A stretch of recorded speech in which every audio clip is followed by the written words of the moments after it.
नमस्कार दोस्तों, मैं सौरभ दुबे स्वागत करता हूं आप सभी का BR सर क्लासेस में।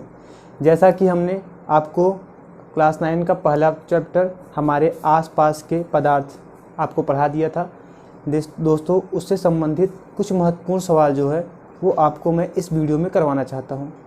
तो ज़्यादा समय न लेते हुए मैं आपको उससे संबंधित कुछ महत्वपूर्ण सवाल आज करवाता हूं। दोस्तों, इससे क्या होगा कि जो चैप्टर मैंने आपको पढ़ाया है उसमें जो कुछ भी आप भूले होंगे वो सब भी आपका पुनः फिर से रिवाइज हो जाएगा और चीज़ें जो कुछ न समझ में आई होंगी वो भी और अच्छे से समझ में आ जाएगा। ठीक है दोस्तों, इसलिए सवाल बहुत ही ज़रूरी है आपके लिए करवाना। तो चलिए, जो पहला सवाल है हमारा दोस्तों, आपके सवाल जो हैं ये सब स्क्रीन पे बाद में लगाए जाएंगे जो कि हम स्क्रीन से नहीं देख सकते, इसलिए हम किताब के माध्यम से सवाल देखते हैं। तो चलिए, जो हमारा पहला सवाल है आपको स्क्रीन पर दिखाई दे रहा होगा, उसमें लिखा गया है निम्नलिखित में से कौन से पदार्थ हैं। मतलब आपको ये बताना है कि जो चीज़ें दी गई हैं उनमें से कौन से पदार्थ हैं। दोस्तों, यही आपको बताना है। दोस्तों, मैंने आपको बताया था कि पदार्थ क्या होता है। आपने पहला वीडियो मेरा देखा होगा तो मैंने आपको बताया था कि पदार्थ क्या होता है। पदार्थ जो भी कोई भी चीज़ हो वो स्थान घेरे और उसका द्रव्यमान हो वो क्या कहलाता है? पदार्थ कहलाता है। देखिए यहाँ क्या क्या चीज़ें दी हुई हैं, क्या क्या चीज़ें दी हुई हैं उनको आप लीजिए और लेने के बाद देखिए वो स्थान घेरती है, पहली चीज़। और फिर दूसरी चीज़ ध्यान दीजिए क्या उसका द्रव्यमान है। अगर ये दोनों चीज़ें होती हैं तब वो क्या होगा? तब वो हमारा पदार्थ होगा। यहाँ पे देखिए दोस्तों, पहला ऑप्शन दिया गया, मतलब कि पहली चीज़ जो दी गई है वो है हमारी कुर्सी। पहला हमारा क्या लिया गया है? वो है हमारी कुर्सी है। अब कुर्सी की बात करें तो कुर्सी क्या स्थान घेरता है? कुर्सी स्थान घेरता है दोस्तों, तो आप कहेंगे हाँ, कुर्सी जो है वो स्थान घेरता है। उसके बाद हमसे पूछे आपसे अगर कुर्सी का द्रव्यमान होता है तो आप कहेंगे हाँ सर, कुर्सी का द्रव्यमान भी होता है। अगर आप लकड़ी की कुर्सी लेंगे तो उसका द्रव्यमान कुछ ज़्यादा होगा और प्लास्टिक की कुर्सी लेंगे तो उसका द्रव्यमान कुछ कम होगा। लकड़ी की कुर्सी ले हो सकता है वो 25 किलो की हो, अगर प्लास्टिक की लो तो हो सकता है आपको 3-4 किलो में ही मिल जाए। तो और दूसरी वस्तु आपको कौन सी दी गई है? तो दोस्तों, कुर्सी आपकी क्या है? कुर्सी एक पदार्थ है क्योंकि ये स्थान भी घेरती है और इसका अपना द्रव्यमान भी है। तो कुर्सी हमारा क्या है? एक पदार्थ है। अब दूसरा ऑप्शन दिया गया है आपको वायु। अब बताइए, वायु स्थान घेरती है? जी हाँ, वायु स्थान घेरती है। वायु का द्रव्यमान होता है? हाँ, होता है। जैसे आप लोग जानते होंगे जो हम लोग गैस यूज करते हैं LPG, वो भी क्या है? एक गैसीय अवस्था में रहता है। तो आप जब आप गैस लेते हैं तो आप देखिए गैस की बोतल के ऊपर उसका द्रव्यमान लिखा रहता है कि गैस का बोतल कितने किलो का है, और उसके बाद जो भार होता है वो अंदर जो गैसियस स्टेज में हमारा LPG होता है उसका भार होता है। तो क्या देखते हैं वहाँ पे? उसका द्रव्यमान होता है और वो स्थान भी घेरती है। तो ये हमारा क्या हुआ? ये भी हमारा पदार्थ होगा। तो देखिए, वायु इसी प्रकार क्या है? वायु को भी आप चाहे तो किसी सिलेंडर वगैरह में भर सकते हैं। तो वायु क्या हो? स्थान घेरता है, इसका द्रव्यमान भी होता है। अब तीसरा है स्नेह। दोस्तों, स्नेह का मतलब आप समझते हैं?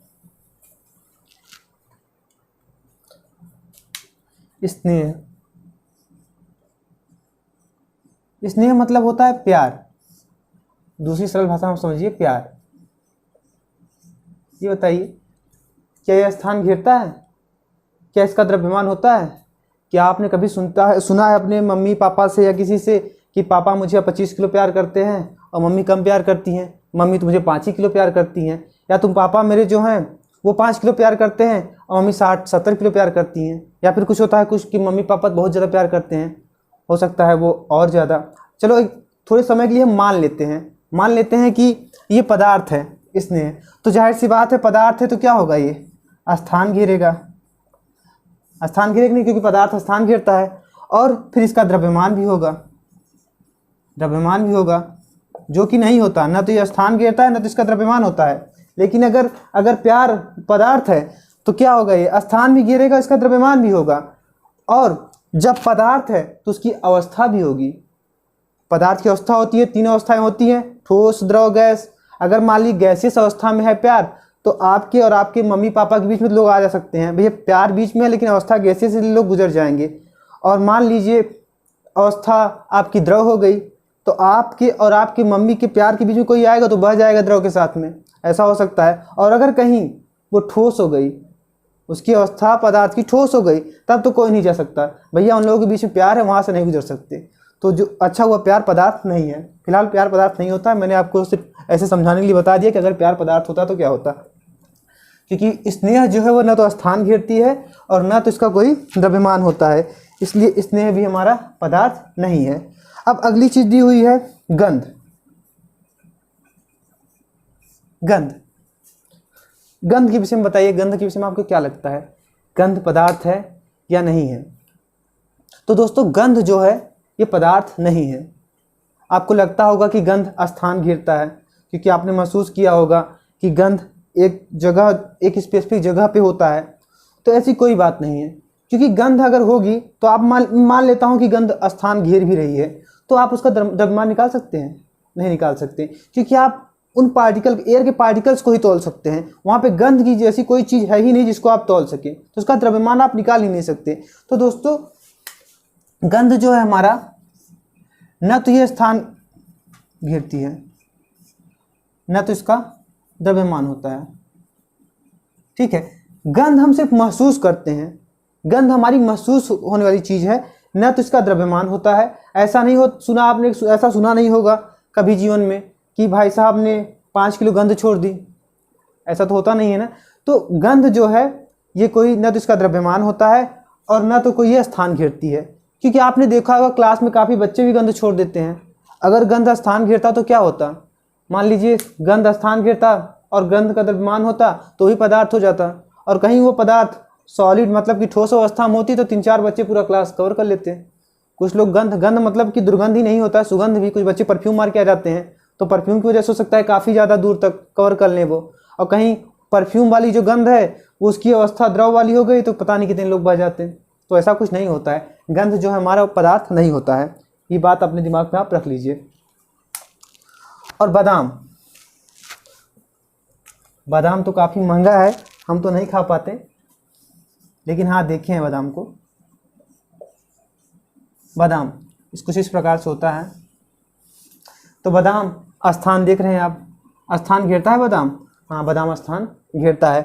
बादाम का द्रव्यमान होता है, हाँ होता है, बहुत महंगा है, 700 रुपये किलो है, तो बादाम का द्रव्यमान भी होता है। ठीक है, तो बादाम स्थान भी घेरता है, बादाम का द्रव्यमान है, इसलिए बादाम क्या है आपका दोस्तों, बादाम भी एक पदार्थ है। विचार, अगला है हमारा विचार। अब आप बताइए विचार स्थान घेरता है? कहेंगे पूरी खोपड़ी में कब्जा किया हुआ है, ऐसा नहीं है भैया, विचार कोई स्थान नहीं घेरता। ठीक है, और न ही विचार का कोई द्रव्यमान होता है। ऐसा सुने कि कहीं आप गए हो और वो आपसे कोई कहे कि ऐसी बात है भाई, हमारे दिमाग में 1 कुंटल विचार आया है, कहीं तो आपको बता दें, तो ऐसा तो होता नहीं है। विचार का कोई द्रव्यमान नहीं होता है और न ही तो कोई विचार स्थान घेरता है। नहीं तो आदमी का सर होता और उसके विचार होते, और विचार पता नहीं कितनी दूर तक होते, और गैसियस अवस्था में होते तो ठीक है, लेकिन अगर विचार हमारे और किसी अवस्था में तो आप लोग समझ ही गए होंगे क्या होता, कोई बह जाता या कोई टकरा जाता। ऐसा नहीं होता दोस्तों, विचार भी हमारा जो है ये पदार्थ नहीं है, क्योंकि न तो यह स्थान घेरता है और न तो इसका कोई द्रव्यमान होता है। शीत, शीत का मतलब है दोस्तों ठंड। शीत जो है, शीत का क्या मतलब है, ठंड। ठंड भी हमारे शरीर द्वारा अनुभव की जाने वाली चीज़ है। ठंड भी जो है वो हमारे शरीर द्वारा अनुभव की जाने वाली चीज़ है। अगर बाहर का तापमान हमारे शरीर के तापमान से ज़्यादा होगा तो हमें गर्मी महसूस होगी। ठीक है, लेकिन अगर बाहर का तापमान हमारे शरीर के तापमान से कम हो जाएगा तो हमें ठंड महसूस होगी। न तो ये कोई स्थान घेरता है और न ही इसका कोई द्रव्यमान होता है। तो दोस्तों, तो हमारी जो शीत है, न तो ये स्थान घेरता है, और न ही इसका कोई द्रव्यमान होता है। तो दोस्तों शीत हमारी क्या होगी, शीत हमारा पदार्थ नहीं होगा। अगला ऑप्शन है नींबू पानी। नींबू पानी।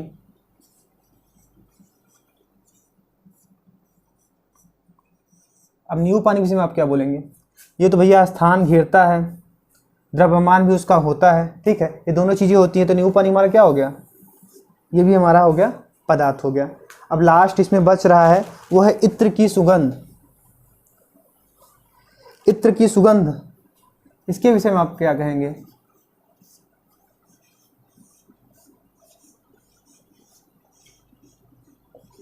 मैंने आपको दोस्तों ये बताया कि जो गंध होता है, गंध द्रव्यमान नहीं होता है, गंध का कोई द्रव्यमान नहीं होता है। लेकिन यहाँ क्या कहा गया है? इत्र की सुगंध। रही बात इत्र की, तो आप लोगों ने देखा है इत्र जो है, इत्र स्थान घेरता है और इत्र का द्रव्यमान भी होता है। आप जाइए फॉग का ले लीजिए, किसी और कंपनी का इत्र जब लेंगे तो आप देखेंगे उसका द्रव्यमान दिया रहता है 50 ग्राम 100 ग्राम ऐसे दिया रहता है। तो उसका द्रव्यमान मतलब इत्र जो है, इत्र वो स्थान घेरता है, उसका द्रव्यमान होता है। लेकिन इत्र की जो सुगंध होती है, सुगंध जो है ये हमारी पदार्थ नहीं है। अगर सुगंध की बात की जाए तो ये पदार्थ नहीं है। लेकिन अगर इत्र की बात की जाए, जो इत्र होती है, जो उसके पार्टिकल होते हैं, वो सब मिलके जो होते हैं वो पदार्थ होता है, क्योंकि वो स्थान घेरता है, स्थान घेरता है और उसका द्रव्यमान होता है। अगर इत्र की बात की जाए, जो शीशी में होती है, बॉटल में होती है, तो क्या होगा? वो स्थान घेरता है, उसका द्रव्यमान होता है, ये दोनों चीज़ें होती हैं। तो इत्र जो है वो तो हमारा पदार्थ हो जाएगा। लेकिन इत्र की सुगंध की बात की जा रही है यहाँ पे, किसकी? इत्र की सुगंध की। तो सुगंध क्या पदार्थ होगा? सुगंध में सुगंध हो, दुर्गंध हो, इन सब चीज़ों का कोई पदार्थ का द्रव्यमान नहीं होता। तो ये सब, ये इत्र की सुगंध की बात की जा रही है। तो यहाँ पे क्या होगा? इत्र की सुगंध जो है हमारा पदार्थ नहीं होगा। यहाँ इत्र की बात नहीं की जा रही है, यहाँ बात की जा रही है इत्र की सुगंध की। तो पहला सवाल दोस्तों हमारा यहाँ खत्म होता है।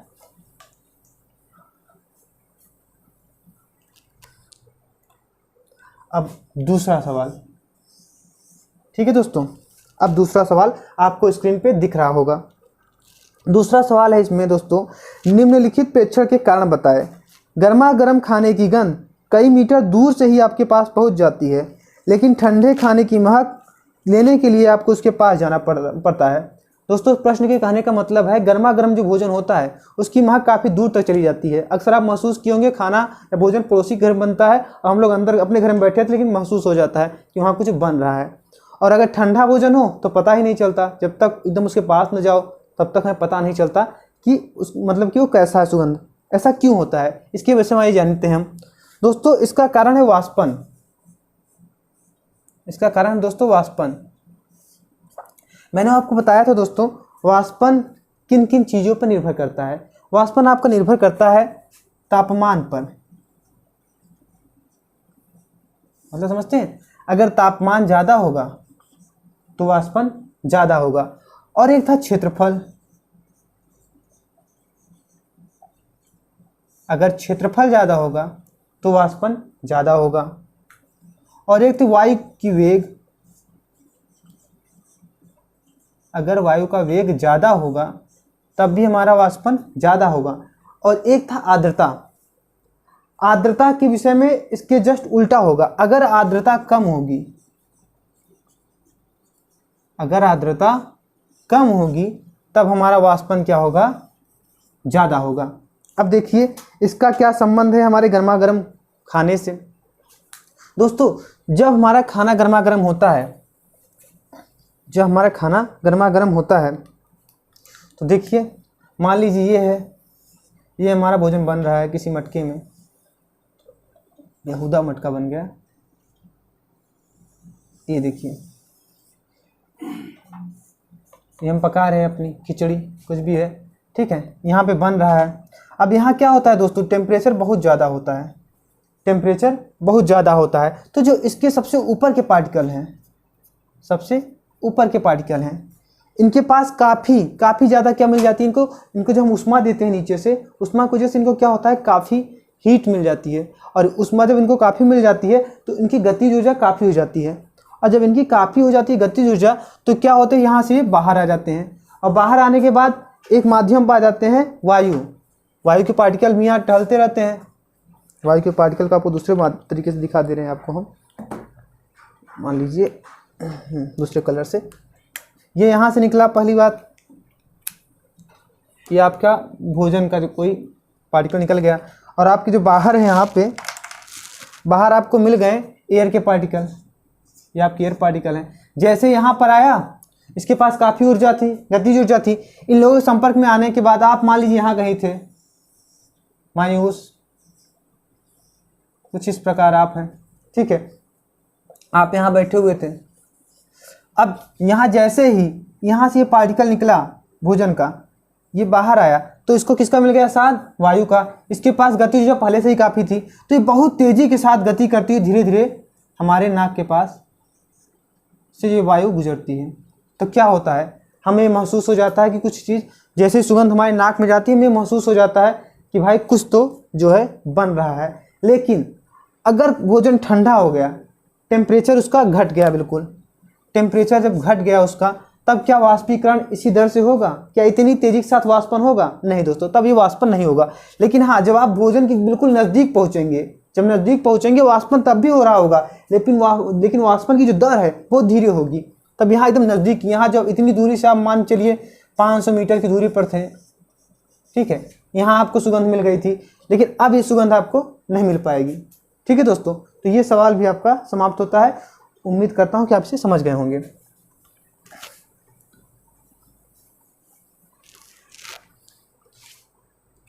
चलिए अगला सवाल देखते हैं दोस्तों। तीसरा सवाल है हमारा, निम्नलिखित तापमान को, तीसरा सवाल है, पहले ये रहा आपका तीसरा सवाल, ठीक है। तीसरा सवाल है, निम्नलिखित तापमान को आप सेल्सियस में बदलें। मतलब दो तापमान है दोस्तों आपको दिया हुआ, एक तापमान आपको दिया गया है 300 केल्विन, और एक दूसरा तापमान जो आपको दिया गया है वो है 573 केल्विन। दोस्तों तापमान को बदलने के लिए आपको एक फार्मूला है जो याद रखना पड़ेगा, जिसके माध्यम से आप तापमान को, डिग्री सेल्सियस का तापमान को केल्विन में और केल्विन के तापमान को सेल्सियस में बदल सकते हैं। कैसे दोस्तों? अगर आपके पास कोई टेम्परेचर जो है सेल्सियस में दिया हुआ है, सेल्सियस में कोई टेम्परेचर आपको दिया गया है, तो अगर आप उसमें 273 ऐड कर देंगे तो वो तापमान किस में बदल जाएगा? वो तापमान आपका बदल जाएगा केल्विन में। ये देखिए क्या हुआ, सेल्सियस में तापमान दिया गया था, उसमें हमने क्या किया, 273 ऐड कर दिया। अब ये किस में बदल गया? केल्विन में बदल गया। लेकिन यहाँ पे उल्टा है, यहाँ पे तापमान केल्विन में दिया गया है, हमसे पूछा गया है इसको किस में बदलिए? सेल्सियस में। तो कोई बड़ी बात नहीं है, इसी फार्मूले पे ध्यान दीजिए आप। अब हमें केल्विन में दिया गया है, सेल्सियस में बदलना है। अब हम क्या करते हैं कि ये 273 जो है इसको उस तरफ भेज देते हैं। तब क्या होगा, अब जब पक्षांतर इस तरफ करेंगे तो जो प्लस का सिंबल है वो माइनस हो जाएगा, और इस तरफ क्या हो जाएगा, ये केल्विन वाला टेम्परेचर जो था उसमें से हमने क्या किया, 273 माइनस कर दिया। अब हमें टेम्परेचर किस में मिल गया? अब हमें केल्विन से टेम्परेचर किस में मिल गया? सेल्सियस में। दोस्तों समझ गए होंगे, ठीक है। अब यहाँ पे हमें क्या दिया गया है, यहाँ हमें टेम्परेचर जो है केल्विन में दिया गया है। यहाँ कितना दिया गया है? 300 केल्विन। यहाँ कितना दिया गया है? 573 केल्विन। अब आइए इसको बदल देते हैं। ये फार्मूला आप याद रखिएगा, ठीक है। अब देखिए यहाँ केल्विन में दिया गया है, अगर टेम्परेचर केल्विन में दिया गया है तो हम उसमें से क्या करते हैं, 273 घटा लेते हैं, तो हमारा टेम्परेचर किस में मिल जाता है? सेल्सियस मिल जाता है। अब इसी हम रखते हैं, केल्विन टेम्परेचर कितना दिया गया है? 300 केल्विन। 300 केल्विन हमारा टेम्परेचर दिया गया था, और इसमें से कितना घटा देंगे? 273। 273 घटाने पर हमें क्या मिल जाएगा? सेल्सियस टेम्परेचर मिल जाएगा। अगर 300 में आप 273 घटा देंगे कितना हमें मिल जाएगा दोस्तों? हमें मिल जाएगा 27। तो 300 केल्विन में कितना टेम्परेचर होगा? 27 डिग्री सेल्सियस। अब आप इस तरफ आइए, इसमें वही करना होगा आपको। अब इसमें से आप क्या करिए, 273 घटा दीजिए। 273 जब इसमें से घटा देंगे तो कितना मिल जाएगा आपको? 300। तो 500 केल्विन जो टेम्परेचर था किसके बराबर हो गया? 300 डिग्री सेल्सियस की। दोस्तों आपको एक बात ये नहीं समझ में आती होगी कि एक ही वस्तु के अनेक प्रकार से तापमान कैसे शो किए जाते हैं, मतलब कि प्रदर्शित किए जाते हैं। जैसे आपसे पूछा जाए कि बर्फ कितने तापमान पे जमता है, तो आप कहेंगे 0 डिग्री सेल्सियस पे। लेकिन आपसे पूछा जाए कि ये कितने केल्विन पे जमता है, तो आप बताएंगे 273 केल्विन पे। दोस्तों शुरुआत में जब हमें तापमान के विषय में ज़्यादा नहीं पता था तो हम महसूस करते थे, बहुत ठंडी वस्तु को छूते थे महसूस होता है ठंडा है, और जब बहुत गर्म चीज़ को छूते थे तो हमें पता चलता है बहुत गर्म है। जैसे सेल्सियस साहब, उन्होंने सोचा कि हम तापमान को कैसे मापें, कैसे समझे। मान लीजिए आप 0 डिग्री छू रहे हैं, उसके बाद 5 डिग्री छूने का आपको कह दिया जाए, ठीक है, तो हमें 0 डिग्री और 5 डिग्री छूने पे लगभग समान लगेगा, पता नहीं चलेगा। लेकिन तापमान को मापा कैसे जाए, इसके लिए सबसे पहले प्रयास किया था फारेनहाइट साहब ने। उन्होंने क्या किया कि उन्होंने माना सबसे कम टेम्परेचर लिया 0 डिग्री, बर्फ़ का टेम्परेचर सबसे कम उसको ले लिया, और सबसे ज़्यादा क्या लिया, जब पानी उबलने लगता है तो उसको ले लिया। ऐसा नहीं है कि 0 डिग्री से नीचे टेम्परेचर नहीं है, या फिर ऐसा नहीं है कि 100 डिग्री से ऊपर टेम्परेचर नहीं है, लेकिन इन्होंने अपना पैमाना सिर्फ इसी के बीच में बनाया, इसी के बीच में बनाया। तो सबसे नीचे क्या लिया, जिस पे बर्फ़ जमता है 0 डिग्री, और सबसे ऊपर क्या लिया, जहाँ पानी उबलता है 100 डिग्री। अब इन्होंने क्या किया, इसके 100 भागों में बांट दिया, इस प्रकार इनका स्केल बन गया। और वैज्ञानिक है, उन्होंने क्या किया, एक तो र्यूमर थे एक क्या नाम था, र्यूमर। उन्होंने यही चीज़ बनाई। उन्होंने क्या किया, 100 डिग्री से लेकर यहाँ फारेनहाइट साहब ने, हमारे सेल्सियस साहब ने, सेल्सियस थे फारेनहाइट नहीं थे, सेल्सियस साहब ने क्या किया, 0 डिग्री बर्फ का टेम्परेचर लिया और उबलते हुए पानी का लिया, उसे 100 भागों में बांट दिया। तो इनका जो पैमाना हो क्या हो गया, सेल्सियस पैमाना। एक र्यूमर साहब थे, उन्होंने क्या किया, उन्होंने एक बनाया, उन्होंने भी ये टेम्परेचर जो सबसे नीचे जो था इसी को लिया 0 डिग्री पे, और लेकिन जो सबसे ऊपर था उसको 80 ले लिया। इसके कहने का मतलब दोस्तों ये है कि जब पैमाने बनाए गए तो सब ने अलग अलग, सबसे निचला बिंदु अलग लिया, सबसे ऊपर का बिंदु अलग लिया, इसलिए उनके, और उसको अलग अलग भागों में बांटा, जिसलिए उनके स्केल अलग बन गए। और जैसे कि कोई समान टेम्परेचर आता था तो उसमें कुछ और दिखता था, इसमें कुछ और दिखता था।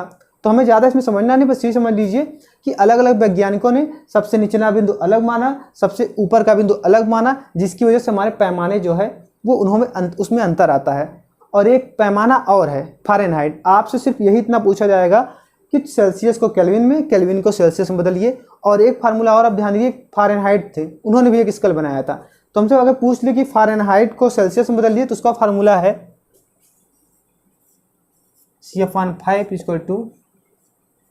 F-32, ये मतलब C/5 = F-32/9। अगर आपको कोई पैमाना में कोई सेल्सियस में दिया हो और आपसे पूछा जाए इसको फारेनहाइट में बदलिए, तब आप इस फार्मूले का यूज करेंगे। तो आप फार्मूले को ध्यान में रखिएगा बस। अगर हो सकता है आपको कोई चीज़ फार्मूले फारेनहाइट में दे दी जाए, उसके बाद कहा जाए आपसे इसको आप किस में, सेल्सियस में बदलिए, तो आप इसको आसानी से फारेनहाइट से सेल्सियस में बदल सकते हैं। तो आपको बस यही 3 चीज़ें ध्यान देनी है, ज़्यादा कुछ नहीं ध्यान देना है। चलिए दोस्तों, मुझे लगता है आप समझ गए होंगे। और आपका चौथा सवाल जो है, अब मैं आपको चौथा सवाल बताने जा रहा हूँ। ये रहा हमारा चौथा सवाल, देखिए स्क्रीन पे चौथा सवाल है, निम्नलिखित तापमान पर जल की भौतिक अवस्था क्या होगी। 2 तापमान दिया गया है दोस्तों। 2 तापमान कौन कौन से, पहला तापमान आपको दिया गया है 250 डिग्री सेल्सियस, और दूसरा क्या दिया गया है 100 डिग्री सेल्सियस। अब आपसे पूछा गया है कि इसमें जल की भौतिक अवस्था क्या होगी। तो इसको समझने के लिए दोस्तों आज मैं आपको एक ग्राफ समझाता हूँ, जिससे आप समझ जाएंगे और आपको कभी दिक्कत नहीं होगी। ग्राफ ज़्यादा जटिल नहीं है जिसको आपको समझने में कोई दिक्कत होगी। बहुत ही सरल ग्राफ मैं आपको बना के दिखाऊंगा, जिससे आप अच्छे तरीके से समझ जाएंगे। ये देखिए, इसके एक तरफ हमने लिया तापमान, इस पे हमने दिखाया तापमान, और इस तरफ हम दिखा रहे हैं समय। इस तरफ क्या दिखा रहे हैं, समय। मान लीजिए यहाँ हमारा तापमान लगभग मान लीजिए 25 है, -25 डिग्री सेल्सियस, और यहाँ है लगभग 0 डिग्री सेल्सियस, और यहाँ कितना है, छोड़िए इसको, आप अभी टेम्परेचर ले रहे हैं। यहाँ है -25 है, यहाँ 0 है, यहाँ भी कोई टेम्परेचर होगा, मान लिया 100 है, 100 डिग्री सेल्सियस, इस प्रकार है। तो अब आप समझिए सवाल में आपको बताना क्या चाहता हूँ। हमने एक बर्फ़ लिया, अब ऐसी बात नहीं है बर्फ़ लिए तो उसका टेम्परेचर 0 ही होगा।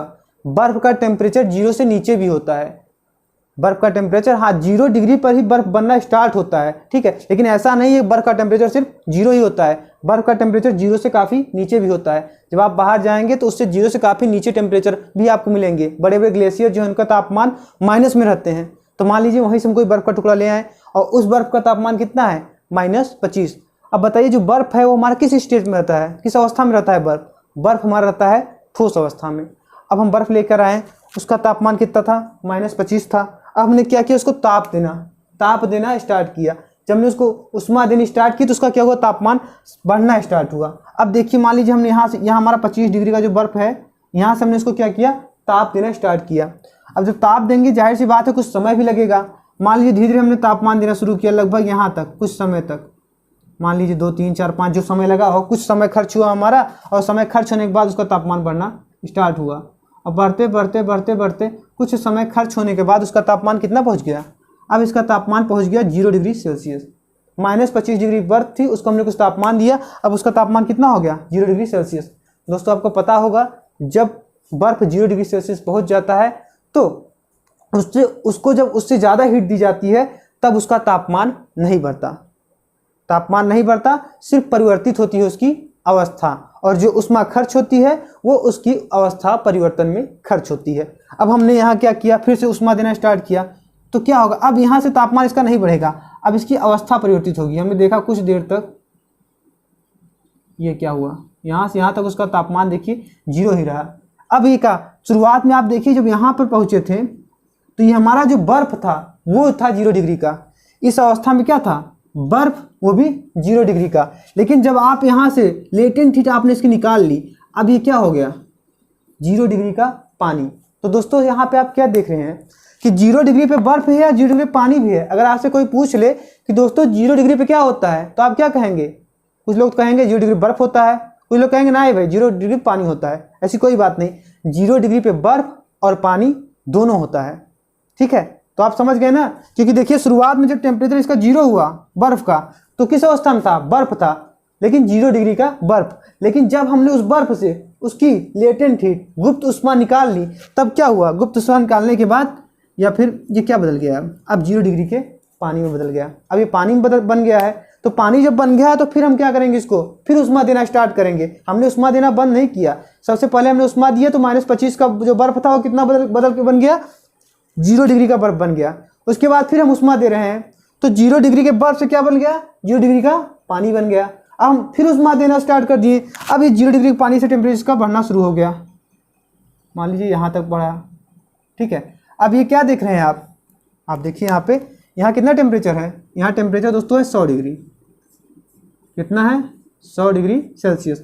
अब 100 डिग्री सेल्सियस पे जब पहुँच गया तो यहाँ इसका टेम्परेचर कितना है, इस पानी का, यहाँ पर इसका पानी का टेम्परेचर है 100 डिग्री सेल्सियस। 100 डिग्री सेल्सियस का पानी है, यहाँ पे क्या है, 100 डिग्री सेल्सियस का पानी। आपको पता है 100 डिग्री सेल्सियस के बाद जो हमारा जल है वो भाप में बदलना स्टार्ट हो जाता है।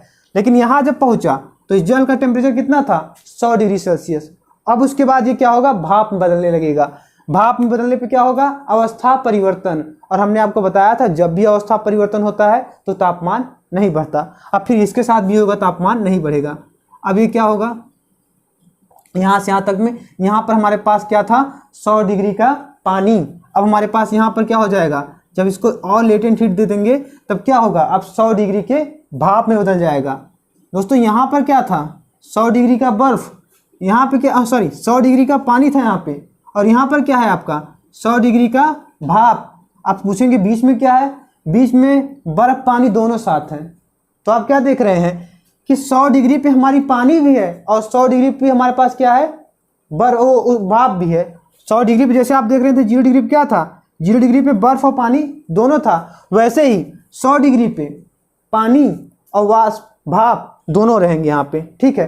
अब ये 100 डिग्री जब भाप बन गया, हमने इसको और टेम्परेचर दिया, तब क्या होगा, अब इस भाप का टेम्परेचर बढ़ना स्टार्ट हो जाएगा। अब आगे इसमें कोई अवस्था परिवर्तन नहीं होगा, बस वही भाप का टेम्परेचर बढ़ता जाएगा। तो ठीक है। अब दोस्तों मेरा सवाल जो था उस सवाल का आंसर आपको इसी से मिल जाएगा। इसमें दिया गया है दोस्तों 250 डिग्री सेल्सियस पर, 250 डिग्री सेल्सियस पर जल की भौतिक अवस्था क्या होगी।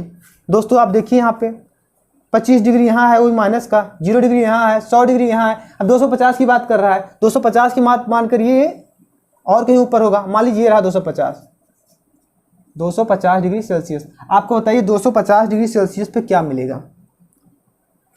देखिए आप सवाल में 250 डिग्री सेल्सियस आपको क्या मिल रहा है, ये 250 डिग्री सेल्सियस जब आप आगे बढ़ेंगे तो आपके यहाँ क्या मिलेगा, भाप।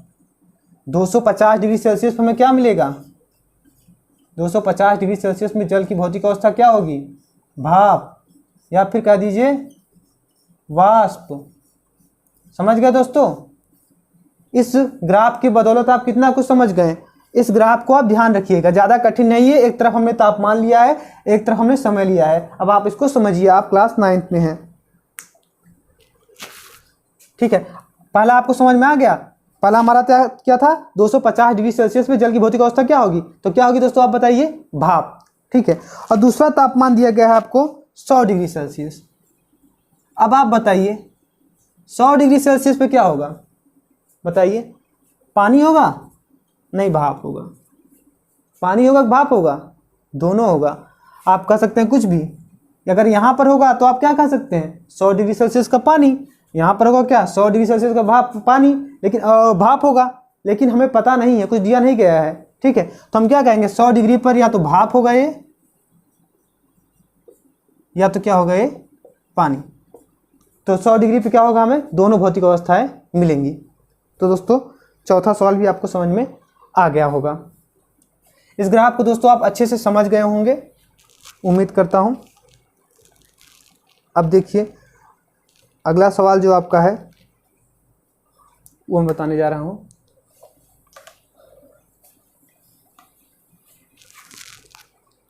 पांचवा सवाल दोस्तों हम देखते हैं। निम्नलिखित पदार्थों को उनके कणों के बीच बढ़ते हुए आकर्षण के अनुसार व्यवस्थित कीजिए। और हमारे ऑप्शन क्या है, जल है, चीनी है, और तीसरा ऑप्शन क्या है हमारे पास, ऑक्सीजन है। ऑक्सीजन है आपके पास। तो तीन चीज़ें आपके पास आपको दी गई हैं और पूछा गया है कि उनके बीच बढ़ते हुए आकर्षण के अनुसार उन्हें व्यवस्थित कीजिए। अगर दोस्तों अवस्था की बात की जाए यहाँ पे, तो जो जल है वो किस अवस्था में रहता है, जल क्या है, एक द्रव है। अगर चीनी की बात की जाए तो ये क्या है, चीनी एक हमारा ठोस है। अगर ऑक्सीजन की बात की जाए तो ये हमारा क्या है, ये हमारा गैस है। तो दोस्तों जल द्रव है, चीनी ठोस है और ऑक्सीजन गैस है। अब आपसे मैं पूछूं कि किसमें सबसे ज़्यादा आकर्षण होगा। दोस्तों सबसे ज़्यादा आकर्षण आपको मैंने बताया था कि ठोस में होता है। उसके बाद आकर्षण किस में होता है, द्रव में होता है। उसके बाद आकर्षण किस में होता है, गैस में होता है। तो आप समझ गए होंगे। तो सबसे, अब उसने कहा कि बढ़ते क्रम में लगाइए, तो सबसे कम किस में है, गैस में है। गैस से ज़्यादा किस में है, द्रव में है। द्रव से ज़्यादा किस में है, ठोस में है। तो आप देख लीजिए, अब यहाँ पे द्रव गैस अवस्था में कौन है, यहाँ पे ऑक्सीजन है, गैस। ऑक्सीजन से ज़्यादा किस में होगा आकर्षण, द्रव हमारा क्या है, यहाँ पे हमारा जल है, ठीक है। और जल से ज़्यादा किस में होगा, यहाँ ठोस क्या है, चीनी। तो दोस्तों ये सवाल आप समझ गए होंगे। अब अगला सवाल जो है हमारा वो भी ग्राफ से ही रिलेटेड है, वो भी आप समझ जाएंगे। चलिए समझाते हैं आपको। इसमें पूछा गया है निम्नलिखित तापमानों पर जल की भौतिक अवस्था क्या होगी। 3 तापमान दिए गए हैं दोस्तों। पहला तापमान हमें जो दिया गया है वो कितना दिया गया है, 25 डिग्री सेल्सियस। और जो दूसरा तापमान दिया गया है वो दिया गया है हमें 0 डिग्री सेल्सियस। और जो तीसरा तापमान हमें दिया गया है वो दिया गया है 100 डिग्री सेल्सियस। अब पूछा गया है इनमें जल की भौतिक अवस्थाएं क्या होंगी। तो चलिए दोस्तों एक बार मैं फिर आपको ग्राफ बना देता हूं, ठीक है, आप समझ जाएंगे फिर से एक बार। अब जल्दी से इस बार ग्राफ बनाऊंगा, आप समझ लीजिएगा। ये देखिए इस तरफ हमारा तापमान हो गया, समझ रहे हैं ना आप। इस तरफ हमने टेम्परेचर को ले लिया, इस तरफ हमने समय को ले लिया, ठीक है। फिर हमने वही पुराना तरीका -25 यहाँ ले लिया, ये रहा 0 और ये रहा 100 और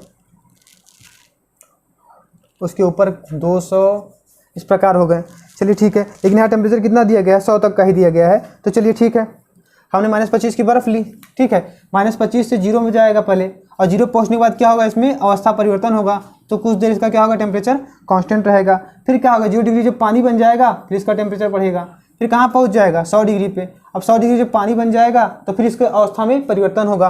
अब इस 100 डिग्री के पानी से जब उष्मा देंगे क्या होगा, 100 डिग्री की भाप बन जाएगी, और 100 डिग्री की भाप में जब उष्मा देंगे तो क्या होगा, उसके ऊपर भाप का भी टेम्परेचर बढ़ना स्टार्ट हो जाएगा। लेकिन हमें यहाँ दिया क्या गया है, दिया गया है 25 डिग्री सेल्सियस, पहला ऑप्शन ए हमारा जो दिया गया है वो कितना है, 25 डिग्री सेल्सियस। अब देखिए ये रहा आपका 0, ये रहा 100, इसके बीच में कहीं होगा 25, मान लीजिए यहाँ मानते हैं हम 25 है।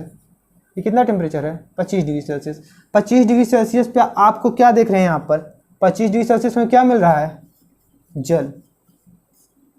ये किस अवस्था में है, द्रव अवस्था में है, ठीक है। ये 25 डिग्री पे है। और एक आपको टेम्परेचर दिया गया है 0 डिग्री सेल्सियस। अब आप आ जाइए यहाँ पे 0 डिग्री है। आप यहाँ क्या देख रहे हैं, यहाँ पे देखिए आप देख रहे हैं कि 0 डिग्री पे बर्फ़ भी है और 0 डिग्री पे जल भी है। तो अगर हमसे पूछा जाए 0 डिग्री पे क्या होगा, तो 0 डिग्री पे हमारे पास क्या होगा, बर्फ़ या जल, इन दोनों अवस्थाओं में ये रह सकता है। तो 0 डिग्री पे क्या होगा, या तो ये बर्फ़ होगा या तो ये जल होगा। हमारा तीसरा टेम्परेचर दिया गया है वो क्या है, 100 डिग्री। 100 डिग्री सेल्सियस जब पहुँचेंगे, ये देखिए आपका ये रहा 100 डिग्री सेल्सियस पर। आप क्या देख रहे हैं, यहाँ पे शुरुआत में क्या है, 100 डिग्री का पानी, और फिर क्या है यहाँ पे 100 डिग्री का भाप। अगर हमसे पूछा जाए कि 100 डिग्री पे क्या होगा, 100 डिग्री सेल्सियस हमारे पास क्या होगा, ये या तो ये जल होगा, मतलब ये पानी के रूप में होगा, या तो ये जल होगा, और यह किस रूप में होगा, भाप। तो आप समझ गए जल भौतिक अवस्थाएं। अगर ये 25 डिग्री पे होगा तो जाहिर सी बात ये जल होगा, और जब ये 0 डिग्री पे होगा तो हम कह नहीं सकते, ये बर्फ़ भी हो सकता है, जल भी हो सकता है, क्योंकि 0 डिग्री पे हमें बर्फ़ और जल दोनों मिलते हैं। अगर ये 100 डिग्री पे पहुंच जाएगा तो भी क्या होगा, ये दोनों अवस्था में हो सकता है, या तो ये भाप होगा या तो ये जल होगा। समझ गए होंगे दोस्तों। अब चलिए हम चलते हैं अगले सवाल की तरफ।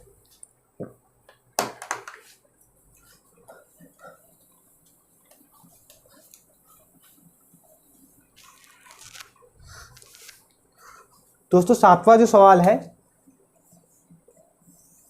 वो आप स्क्रीन पे देखिए और समझिए।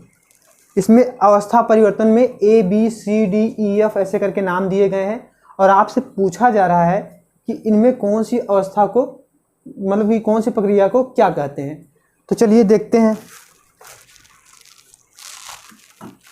समझते हैं। चलिए दोस्तों, हम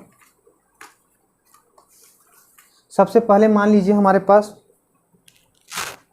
ठोस है। सवाल काफ़ी बड़ा है, आप इसको ठीक से देख लीजिए। मान लीजिए हमारा ठोस है,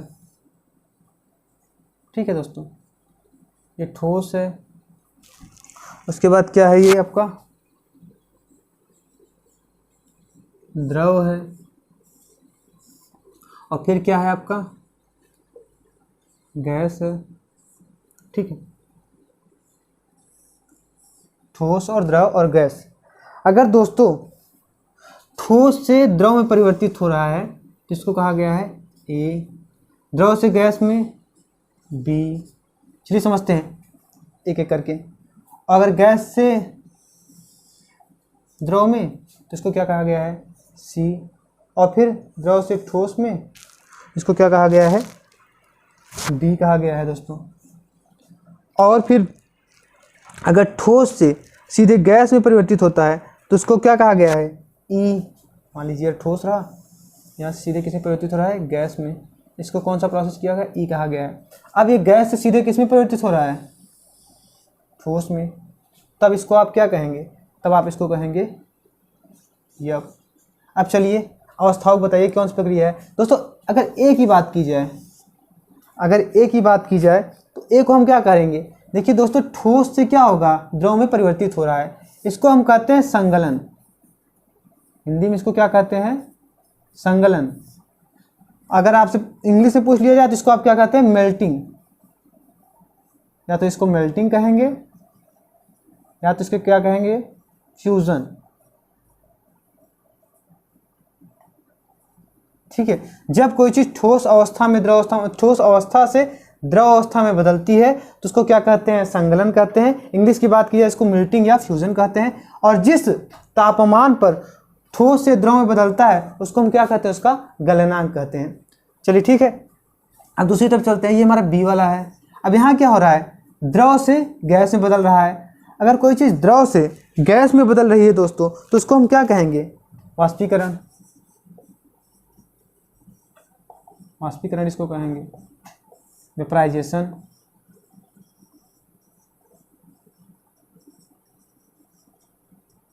ठीक है, ये क्या हो गया, द्रव से गैस में बदल रहा है, इसको वेपराइजेशन कहेंगे। अब आप देखिए, अब कोई चीज़ गैस से किस में बदल रही है, द्रव में, एसी वाला, तो इसको हम क्या कहेंगे, इसको हम कहते हैं संघनन। संघनन। देखिए दोस्तों, आपका सब कुछ रिवाइज हो रहा है, नहीं हो रहा है। संघनन, इसको इंग्लिश में क्या कहेंगे, कंडेंसेशन। कंडेंसेशन कहेंगे दोस्तों। और या फिर इसको कह सकते हैं लिक्विडिफिकेशन। लिक्विडिफिकेशन क्यों कहेंगे, गैस है, गैस सब किस में बदल रहा है, गैस से किस में बदल रहा है, द्रव में। आप इसको क्या कह सकते हैं, लिक्विडिफिकेशन। तो इसको क्या कहेंगे, गैस से द्रव में बदलने की क्रिया क्या कहेंगे, या हिंदी में कहेंगे संघनन, इंग्लिश में इसको क्या कह सकते हैं, कंडेंसेशन, या फिर क्या कह सकते हैं, लिक्विडिफिकेशन। चलिए, अब क्या है, द्रव से ठोस में बदल रहा है, तब इसको क्या कहेंगे, इसको कहते हैं, हिंदी की बात की जाए तो हिंदी में इसको कहते हैं जमना। हिंदी में इसको क्या कहते हैं, जमना। अगर इंग्लिश में बात की जाए तो इंग्लिश में एक चीज को कहते हैं फ्रीजिंग। अब आप एक चीज और देखिए, द्रव से किस में बदल रहा है, ठोस में, इसको सॉलिडिफिकेशन भी बोलते हैं। सॉलिडिफिकेशन भी बोलते हैं। सब चीज़ें दोस्तों उम्मीद करता हूँ आपको समझ में आ रही होंगी। अब इधर देखिए, मैंने आपको बताया था कुछ चीज़ें ठोस से सीधे गैस में परिवर्तित हो जाती हैं, ठोस से सीधे गैस में, इसको क्या कहते हैं, ऊर्ध्वपातन, सब्लिमेशन। ये क्या है, ये देखिए, आप देखिए यहाँ से ठोस से सीधे गैस में। एग्जाम्पल में आपको पूछा जाए तो CO2 आपने सुना होगा ना, ठोस CO2 क्या कहते हैं, ड्राई आइस। ड्राई आइस क्या होता है, वो सीधे ठोस से किस में बदलता है, गैस में। नेफ्थलीन, कपूर तो आप यूज भी कर सकते हैं। कपूर को देखिए, आप हीट दीजिए, वो कपूर सीधे किस में बदल जाएगा, गैस में। इसको क्या कहते हैं, ऊर्ध्वपातन। तो ई वाला हमारा क्या है, ऊर्ध्वपातन। सॉरी, आपको दिख नहीं रहा होगा, क्वेश्चन होगा क्योंकि यहाँ पे इस तरफ लिख देता हूँ मैं आपको, ऊर्ध्वपातन। ठीक है, इंग्लिश में क्या कहेंगे, सब्लिमेशन। और हाँ, अगर कोई चीज़ गैस से सीधे ठोस अवस्था में बदल रही है तो उसको क्या कहेंगे, निक्षेपण। ठीक से आप एक बार देख लीजिए और समझ लीजिए इसको। अगर कोई चीज़ ठोस से द्रव में बदलती है तो उसको क्या कहेंगे, संगलन, मेल्टिंग और फ्यूजन। द्रव से गैस में बदल रही है तो उसको क्या बोलेंगे, वेपराइजेशन। और गैस से द्रव में बदल रही है तो उसको क्या बोलेंगे, संघनन, इंग्लिश में बोलेंगे कंडेंसेशन या फिर लिक्विडिफिकेशन, क्योंकि ये लिक्विड बन रहा है गैस से, इसलिए इसको क्या कहेंगे, लिक्विडिफिकेशन। अब आप द्रव से सीधे ठोस में बदल रहा है तो इसको क्या कहेंगे, फ्रीजिंग, क्योंकि द्रव से ठोस में बदल रहा है, इसको क्या कहेंगे, सॉलिडिफिकेशन। अब आप देखिए, सीधे ठोस से गैस में बदल रहा है तो उसको क्या कहेंगे, ऊर्ध्वपातन, सब्लिमेशन। और अगर गैस से सीधे ठोस में बदल रहा है तो उसको क्या बोलेंगे, निक्षेपण।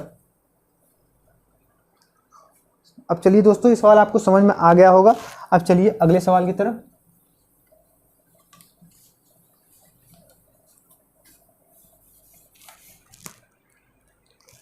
अगला सवाल बहुत अच्छा है दोस्तों। सवाल आपको स्क्रीन पे देखिए, सवाल आप दीजिए आएगा आपको। सर से अनुरोध है सवाल को स्क्रीन पे लगा दें। तो चलिए दोस्तों, यहाँ सवाल दिया गया है, कोई विद्यार्थी बर्फ तथा जल से भरे एक बीकर को गर्म करता है। कोई विद्यार्थी है, जल तथा बर्फ से भरे एक बीकर को गर्म करता है। वह बीकर की सामग्री के तापमान को समय के फलन के रूप में मापता है। उसमें कहने का मतलब ये है कि जो बीकर की सामग्री का तापमान है उसको समय के साथ वो माप रहा है। निम्नलिखित में से कौन सा ग्राफ परिणाम को सही रूप में दर्शाएगा? उत्तर का औचित्य दीजिए। देखिए दोस्तों, यहाँ पर सवाल समझिए। इसने क्या कहा है? इसने कहा है कि कोई विद्यार्थी बर्फ तथा जल से भरे एक बीकर को गर्म करता है। दोस्तों, बर्फ तथा जल की बात की जा रही है। तो बर्फ और जल किसकी बात की जा रही है? बर्फ तथा जल से भरे एक बीकर। अच्छा दोस्तों, बर्फ तथा जल से भरा है, इसका मतलब है इसका टेम्परेचर कितना होगा? मैंने आपसे बताया था बर्फ और जल एक साथ किस टेम्परेचर पाए जाते हैं? 0 डिग्री पे। तो जाहिर सी बात, इसका टेम्परेचर कितना होगा? 0 डिग्री सेल्सियस। ये आप समझ गए होंगे। तो चलिए, इसमें जो ग्राफ दिए गए हैं उससे समझते हैं। तो आप सवाल देख रहे होंगे स्क्रीन पे। पहला सवाल इस प्रकार है, पहला ऑप्शन इसका, ये आपको इस तरफ तापमान दिया गया है, ये आपका तापमान है, ठीक है, और यहाँ पर क्या दिया गया है? आपका समय। ये आपका तापमान है और ये आपका समय है। अब यहाँ क्या कहा गया? ये 0 डिग्री तापमान है आपका, 0 डिग्री। इसमें क्या किया गया है? सीधे यहाँ से उठाया गया है इसको, इसके तापमान को, और उसके बाद क्या किया गया है? मतलब सीधे कर दिया गया। अब इसका मतलब आप समझ रहे हैं? यहाँ पे 0 डिग्री पे मैंने इस सवाल में क्या कहा गया है? 0 डिग्री से पर मतलब जो बर्फ और तथा जल है, बर्फ तथा जल है। अगर सिर्फ जल कहा होता, सिर्फ जल 0 डिग्री का सिर्फ जल कहा होता तो क्या होता? यहाँ से टेम्परेचर सीधे बढ़ना शुरू हो जाता। लेकिन क्या कहा गया है सवाल में? 0 डिग्री पे बर्फ तथा जल। दोस्तों, बर्फ तथा जल है तो उसका टेम्परेचर तभी बढ़ेगा जब पूरा बर्फ जल में परिवर्तित हो जाएगा। यहाँ क्या बर्फ जल में परिवर्तित किया गया है? नहीं, सीधे यहाँ से टेम्परेचर बढ़ा दिया गया है। लेकिन क्या होना चाहिए था? पहले क्या होता? हीट देने पे पूरा बर्फ जो है जल में बदलता। बर्फ किस में बदलता? जल में। जब पूरा बर्फ जल बन जाता उसके बाद टेम्परेचर बढ़ता। लेकिन यहाँ ऐसा हुआ है? नहीं, यहाँ ऐसा नहीं हुआ है। यहाँ सीधे टेम्परेचर बढ़ना जरूरी शुरू हो गया है। तो मतलब ये सिर्फ 0 डिग्री पानी के लिए सही है, लेकिन बर्फ और पानी है उसके लिए गलत है। क्योंकि यहाँ दोस्तों, अगर बर्फ है तो बर्फ में पहले लेटेंट हीट लगेगी जो उसकी अवस्था परिवर्तन करेगी, उसके बाद वो 0 डिग्री पानी बनेगा, उसके बाद तापमान बढ़ेगा। मतलब कैसे होना चाहिए था? अगर बर्फ है पहले कुछ तापमान लेता, ठीक है, ये यहाँ आता तो लेटेंट हीट लगती, इसका अवस्था परिवर्तन होता। जो बर्फ है साथ में पानी बर्फ दोनों है, तो जो पानी ठीक है, लेकिन जो बर्फ है वो भी तो पिघलेगा, उसको क्या चाहिए? उसको हीट चाहिए। तो कुछ हीट लगेगा, तापमान कुछ देर तक क्या होगी? कांस्टेंट रहेगी, उसके बाद बढ़ेगी। लेकिन इन्होंने क्या दिखाया है कि सीधे तापमान बढ़ने लगा है, मतलब वो पूरा पानी मान के ले चल रहे हैं। तो इस तरीके से सवाल का ये ऑप्शन गलत है। अब दूसरा ऑप्शन देखिए दोस्तों, दूसरा ऑप्शन तो और गलत है। अच्छा आप ये बताइए, यहाँ तापमान दिया गया है दोस्तों, यहाँ इस तरफ मैं लिखूंगा नहीं, आप समझ लीजिएगा। ऊपर क्या है? तापमान है, और नीचे क्या दिया गया है? समय दिया गया है। हमें बताया गया है 0 डिग्री बर्फ, एक बीकर है उसमें बर्फ और जल लिया गया है जिसका टेम्परेचर क्या होगा? 0। और ग्राफ में क्या किया गया है? शुरुआत कहाँ से की गई है? 100 डिग्री से। आप बताइए 100 डिग्री पे बर्फ और जल होगा? 100 डिग्री पे बर्फ और जल होगा? तो ये भी क्या है? गलत है। अरे यार सॉरी दोस्तों, लाइट कट गई है।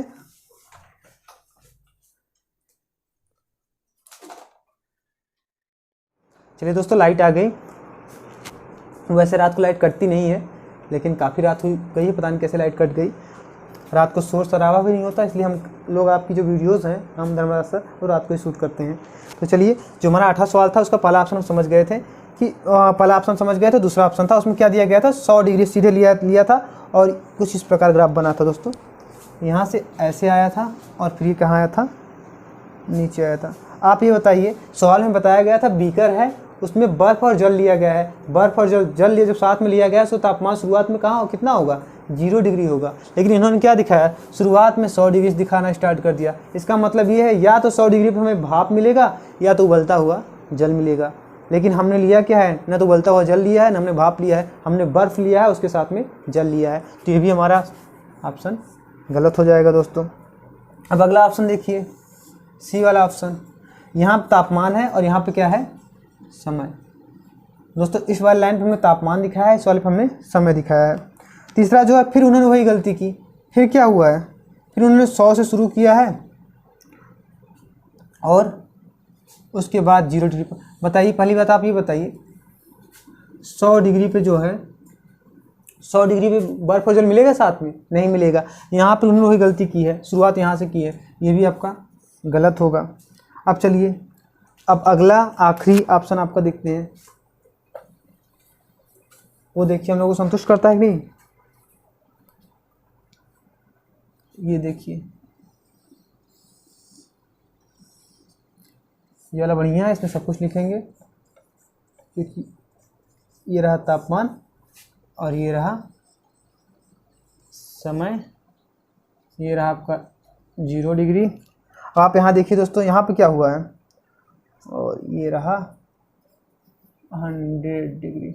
अब यहाँ पे क्या हो रहा है दोस्तों, यहाँ पे हमें हीट दी गई, हमारे पास क्या था, बर्फ और जल था। तो जब हम हीट दी जाएगी तो पहले क्या होगा, जो बर्फ थे, जो उसके पास बर्फ बचे हुए थे, वो क्या होगा, जल में बदलेगा। तो क्या होगा, लेटेंट हीट लगेगी कुछ, मान लीजिए इतना लेटेंट हीट लगा। अब ये क्या हुआ, अब जितना था पूरा का पूरा बीकर में हमारे पास सिर्फ जल है, बीकर पूरा जल हो गया। अब हमारे पास 0 डिग्री का क्या है, जल है। अब हमने फिर टेम्परेचर देना, मतलब फिर हीट देना स्टार्ट किया। अब क्या होगा, इसका टेम्परेचर इंक्रीज करेगा। ठीक है, 100 डिग्री तक ले जा रहे हैं, क्योंकि 100 डिग्री के बाद फिर क्या होगा, फिर अवस्था परिवर्तन होगी, फिर तापमान नियत रहेगा, जैसा हमने आपको पहले सवाल में बताया था। तो ये वाला जो ऑप्शन है, ये देखिए, बीकर में 0 डिग्री का जो बर्फ और जल था, वो पूरा जल में बदलेगा 0 डिग्री के, उसके बाद तापमान बढ़ेगा। तो डी वाला जो ऑप्शन है दोस्तों हमारा, ये बिल्कुल से सही है। चलिए दोस्तों, अब आप चलते हैं हम अगले सवाल की तरफ। दोस्तों इन सवालों को अच्छे से देख लीजिएगा, कोई सवाल अगर आपको न समझ में आए तो उसको दोबारा अवश्य देखिएगा, तो आपको सकता है समझ में आ जाएगा।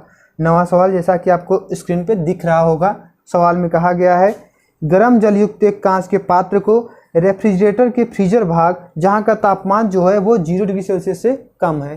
फ्रीजर भाग समझते हैं दोस्तों, जैसे कोई आपका फ्रिज होता है, जब आप देखते हैं तो फ्रिज का जो सबसे ऊपरी भाग होता है वो सबसे ज़्यादा ठंडा करता है, ये वाला, इसी को क्या बोलते हैं हम, फ्रीजर भाग।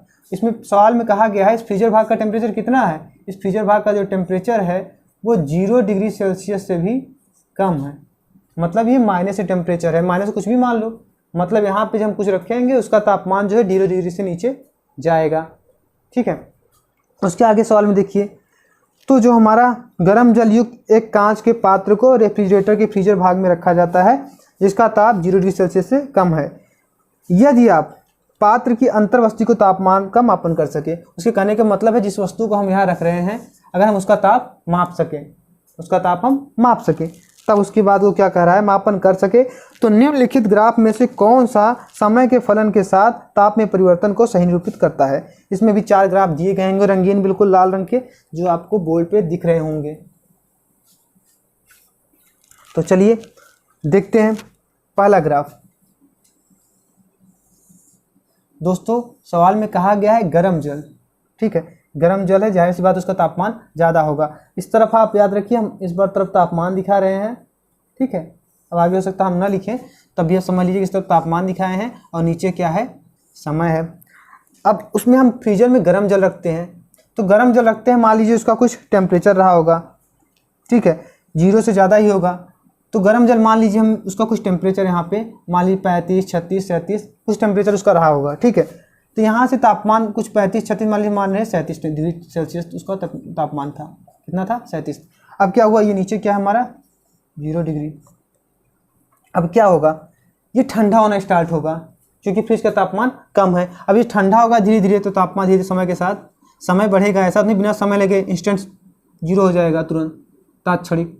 अब क्या होगा, समय के साथ साथ इसका तापमान घटने लगा। अब ये कहाँ पहुँच गया, ये आपका 0 के पास पहुँच गया। अब 0 के पास जब पहुँच जाएगा तो क्या होगा, इसमें लेटेंट हीट भी निकलेगी, और जब लेटेंट हीट निकलेगी, गुप्त ऊष्मा निकलेगी, तब ये किसमें बदलेगा। अब 0 डिग्री, पहले 37 डिग्री का पानी था गर्म जल, उसके बाद 0 डिग्री के पानी पे पहुँच गया। अब उससे हीट हम देखिए, अगर हम लोग ऊष्मा देते हैं तो हीट देते हैं, तो क्या होता है, तब क्या होता है, उसकी अवस्था में परिवर्तन क्या होता है, ठोस से द्रव बदलता है। लेकिन यहाँ हम क्या कर रहे हैं, यहाँ इसमें हीट निकाल रहे हैं, हम उसके अंदर से हीट निकाल रहे हैं, तो 37 से टेम्परेचर घटता गया 0 डिग्री पहुँच गया। हम अब भी नहीं माने, कह रहे भाई हम और निकालेंगे, तो और टेम्परेचर निकाल रहे हैं। तो जब और टेम्परेचर निकालेंगे तो क्या होगा, ये 0 डिग्री के पानी से क्या बदल जाएगा, 0 डिग्री के बर्फ में बदल जाएगा। अब आप सोच रहे हैं कि जीरो बर्फ में बदल गया, अब क्या होगा? देखिए जैसा कि शुरुआत में ही बताया गया था, फ्रीजर के जो अंदर का भाग है उसका टेम्परेचर 0 डिग्री से भी कम है। क्या है? 0 डिग्री से भी कम है। तो जब ये 0 डिग्री बर्फ बन जाएगा उसके बाद भी इससे हीट निकलेगी। इसका मतलब क्या है? जो हमारा बर्फ है उसका टेम्परेचर 0 डिग्री से भी कम हो जाएगा। मतलब कुछ इस प्रकार ये, अब इसका तापमान 0 डिग्री से भी नीचे चला गया दोस्तों। तो बिल्कुल जैसा कि हमें सब कंडीशंस दी गई हैं और ये ग्राफ में जैसा दिखाया गया है ये बिल्कुल सही है, क्योंकि पहले ज़्यादा तापमान से कम होगा, 0 तक आएगा, फिर इसमें अवस्था परिवर्तन होगी, 0 डिग्री पानी से 0 डिग्री बर्फ में बदल जाएगा, और फिर क्या होगा? ये उससे भी नीचे, मान के चलो माइनस की किसी टेम्परेचर का ये बर्फ बन जाता है। चलिए, तो ये ऑप्शन आपका सही है। अब दूसरे भी ऑप्शन दिए गए हैं, उसको समझ लीजिए, आपको समझना ज़रूरी है ताकि आपको पता चले। हाँ देखिए दोस्तों, देखिए अब दूसरा ऑप्शन हम देखते हैं, बी वाला, ये कैसे गलत है। तो चलिए समझते हैं इसको। दोस्तों उसमें कहा गया है कि गर्म जल युक्त पात्र है तो जाहिर सी बात है उसका कुछ तापमान रहा होगा, 0 डिग्री नहीं रहा होगा। तो मान लीजिए तापमान रहा, उसको कुछ गर्म है तो कुछ तापमान रहा होगा। तो देखिए अब यहाँ क्या हुआ है, ठंडा हुआ है, पहले ठंडा होते होते 0 डिग्री पर पहुँचा है। दोस्तों मैंने आपको बताया था जब पानी का तापमान 0 डिग्री सेल्सियस हो जाता है तो उसके बाद उसमें अवस्था परिवर्तन होती है, और जब अवस्था परिवर्तन होती है दोस्तों उसकी, तो क्या होता है? उसका तापमान नहीं बढ़ता। लेकिन यहाँ क्या हुआ इस ऑप्शन में? इस ऑप्शन में आप देख सकते हैं यहाँ पे तापमान घटा तो है गर्म जल का रेफ्रिजरेटर में, आपके घटते घटते यहाँ 0 पहुँचा है, और 0 के पहुँचने के बाद इसने अपनी अवस्था में कोई परिवर्तन नहीं दिखाया है और सीधे इसका तापमान नीचे चला गया है। तो दोस्तों ये ऑप्शन आपका गलत है। क्यों गलत है? क्योंकि इसने अवस्था परिवर्तन को नहीं दिखाया है। इसमें तो दिखा रहा है 0 डिग्री नीचे भी मतलब जल ही होगा, क्योंकि इसने अवस्था परिवर्तन को दिखाया ही नहीं है। अब आइए इस ऑप्शन को देखते हैं। इसमें देखिए आप, ये ऑप्शन देखिए यहाँ तक बिल्कुल सही है, यहाँ तक बिल्कुल सही है। देखिए यहाँ पर तापमान ज़्यादा था, मान लीजिए गर्म का जल का तापमान कुछ रहा होगा, मैंने लिख दिया है 30 डिग्री सेल्सियस, क्योंकि उसने कहा है गर्म जल है, कितना गर्म ये हमें नहीं दिया गया है, लेकिन गर्म है तो जाहिर सी बात है 0 डिग्री से ज़्यादा होगा। अब देखिए यहाँ तापमान पहले घटा है, बिल्कुल सही दिखाया जा रहा है। समय के साथ पहले क्या होगा, उसमें जब गर्म जल को हम रेफ्रिजरेटर में रखेंगे उसका तापमान घटेगा। अब यहाँ तक तापमान घटा है, फिर इसने क्या दिखाया है? ये जो है इसकी अवस्था में परिवर्तन हुआ है। लेकिन दोस्तों ऑप्शन में आपको बताया गया था जो रेफ्रिजरेटर का टेम्परेचर है, जो उसका ताप है, वो जो है 0 डिग्री सेल्सियस से भी कम है, बताया गया था नहीं? आप ऑप्शन में उस सवाल में देखिएगा जो आपको ऊपर दिख रहा होगा। तो जब उसका तापमान 0 डिग्री से भी नीचे है तो जाहिर सी बात है वो क्या करेगा? जो बर्फ का जो बन चुका है उसका तापमान भी 0 डिग्री के नीचे रह जाएगा, जितना उसका होगा। मान लेता हूँ मैं -25 हो जाए या फिर -5 जो भी रहा हो, मानते हुए -25 है, ठीक है, -25 रहा होगा, तो वहाँ तक ले जाएगा नहीं ले जाएगा ये इसके तापमान में? ये सही होगा, लेकिन ऐसा इसमें नहीं है, इसमें यहीं तक दिया गया है, तो इसलिए क्या होगा? गलत होगा। अब इसको देखिए, ये देखिए यहाँ से यहाँ तक तो ये बिल्कुल सही आया है। पहले जो है रेफ्रिजरेटर का तापमान, पानी का तापमान जो है रेफ्रिजरेटर के अंदर घटा है, यहाँ तक घटा है, और घटने के बाद फिर दिखाया कि यहाँ से बढ़ना स्टार्ट हो गया है। क्या ऐसा होता है?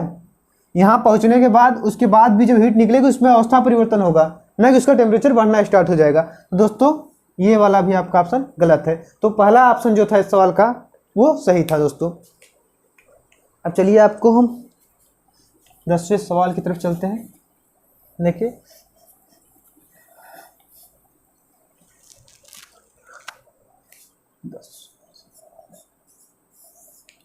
चलिए दोस्तों 10वां सवाल आपको स्क्रीन पे भी दिखाई देगा।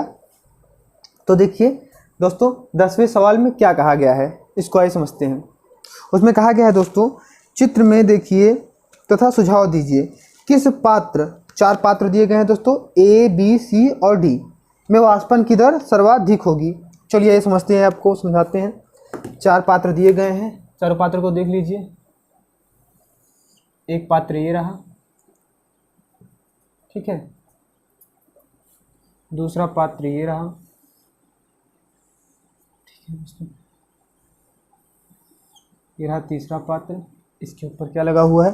पंखा लगा हुआ है आपके,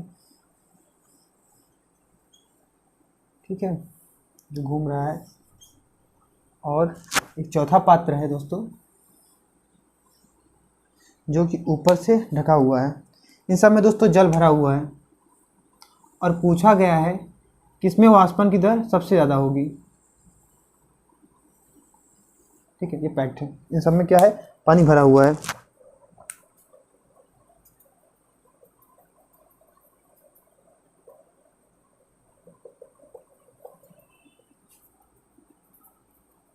तो आप बताइए दोस्तों, आपको क्या लगता है इनमें से किस पात्र में वाष्पन की दर सबसे ज़्यादा होगी?